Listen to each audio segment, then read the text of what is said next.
உருளைக்கிழங்கு செல்லக்குட்டி எங்க போச்சு? கத்திரிக்காய் கூடையில தூங்க போச்சு.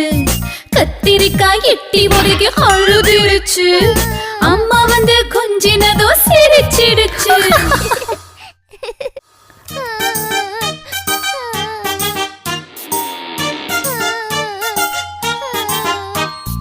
உருளைக்கிழங்கு செல்லக்குட்டி எங்க போச்சு? கத்திரிக்காய் கூடையில தூங்க போச்சு. கத்திரிக்காய் எட்டி உதைக்கு அழுதுருச்சு. அம்மா வந்து கொஞ்சினதோ சிரிச்சிடுச்சு.